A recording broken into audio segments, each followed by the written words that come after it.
संसद सत्र का आज 10वां दिन है। सरकार ने पेपर लीक के खिलाफ पेश किए कानून को पास करवा लिया। पेपर लीक केस को लेकर प्रधानमंत्री मोदी के बैक टू बैक एक्शन से विपक्ष भी हैरान है। ऐसे में अगले हफ्ते विपक्ष किस मुद्दे पर संसद में लीड करना चाहता है, उसकी एक तस्वीर जिसका भी जिक्र विजय जी ने किया, वो तस्वीर आपके सामने है। चढ़ावा चोरी का मुद्दा एक बार फिर से विपक्ष उठाने जा रहा है। एक्चुअली मुद्दा तो समाजवादी पार्टी का यही था मॉनसून सेशन के लिए, वो तो छात्रों का आंदोलन हो गया तो ये मुद्दा पीछे रह गया और छात्रों का आंदोलन आगे आ गया। लेकिन आज संसद परिसर के बाहर जबरदस्त ड्रामा हुआ। निर्दलीय सांसद पप्पू यादव साधु के भेष को धारण करके बैठे, हाथ में दान पेटी ले ली। विपक्ष के नेताओं ने उन्हें घेर कर पैसे देने की एक्टिंग करनी शुरू कर दी। पप्पू यादव ने यह शो किया कि वो पैसे दान पेटी में जाने की बजाय अपनी जेब में डाल रहे हैं। फिर राहुल गांधी भी मैदान में आ गए, उन्हें तो ये बड़ा पसंद आता है। और फिर चंदा चोर करके सब लोग पप्पू यादव की पिटाई करने की एक्टिंग करने लगे। ये जो तस्वीर है, इस तस्वीर को पहले आप गौर से देखें।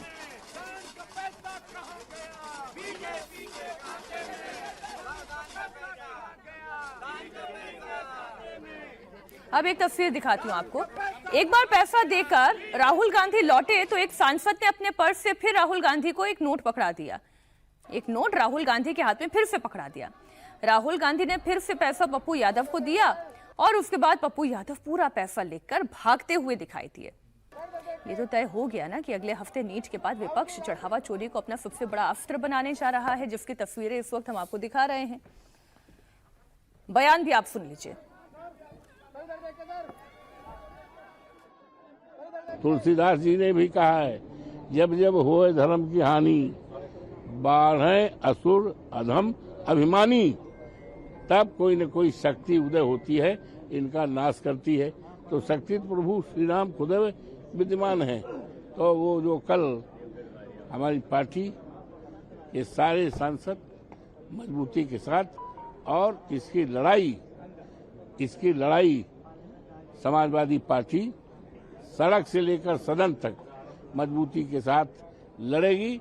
और चंदा चोर, चढ़ावा चोर को जब तक कठोरतम सजा नहीं हो जाती है, तब तक हम लड़ाई लड़ेंगे।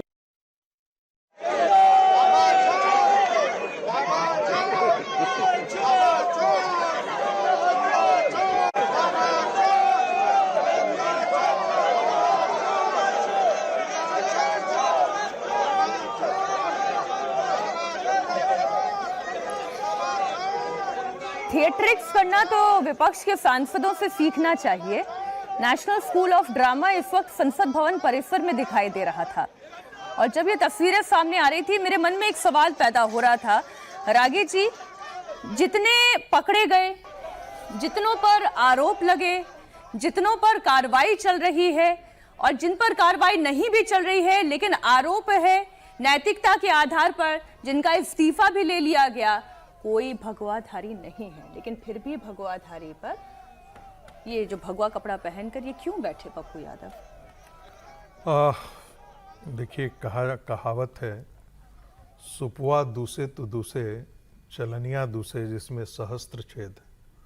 यानी उसका मूल ये कहें कि सूप दूसे तो दूसे, उसमें छोटा छोटा छेद है।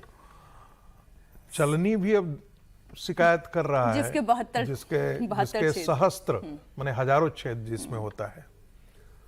तो प्रतीक तो बहुत अच्छा चुना है, क्योंकि पप्पू यादव के बारे में बिहार में यदि आप किसी से पूछेंगे तो उनके बारे में यही राय है कि ये एक्सटॉर्शनिस्ट आदमी है।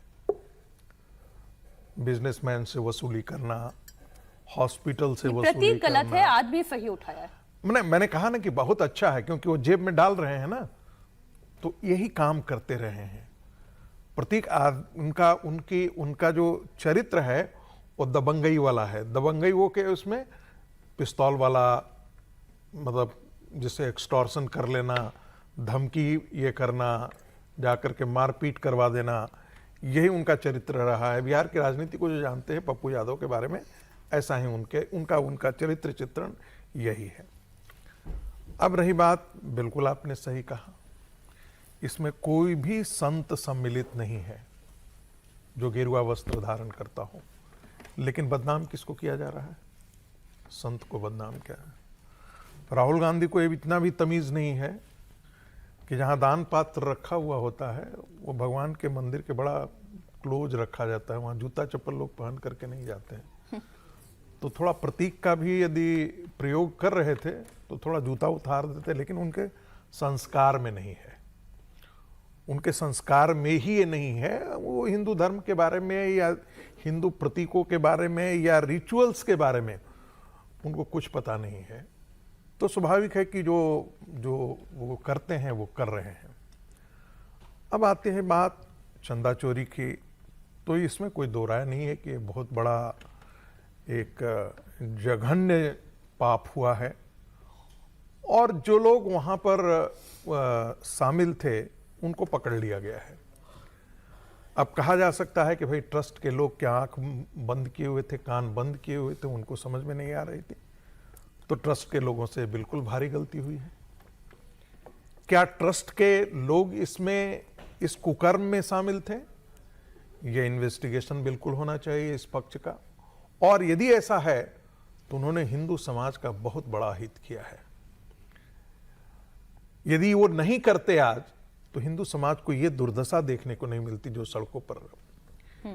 जिस हिंदू समाज को नरेंद्र मोदी ने इस सीमा पर लाकर के खड़ा किया गया कि सभी कोई वाकई में अपने गौरवबोध, हिंदू होने का गौरवबोध वाकई करना रहा।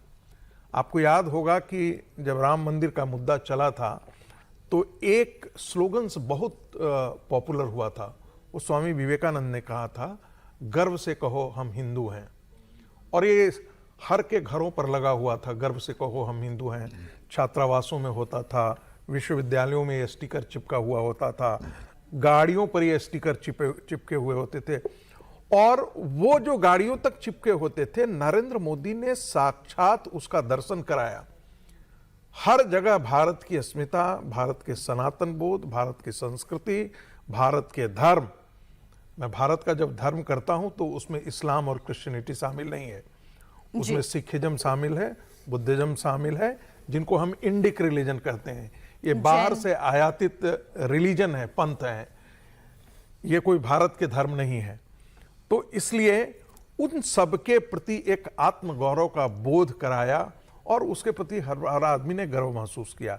लेकिन राम मंदिर में चंदा चोरी ने सबके, जिसे कहते हैं ना, पूरी धवल कृति को अपयश में बदल दिया है। इसमें कोई दो राय नहीं सर, और ये बहुत बड़ा डेंट है और ये आस्था के ऊपर सबसे बड़ा वार है।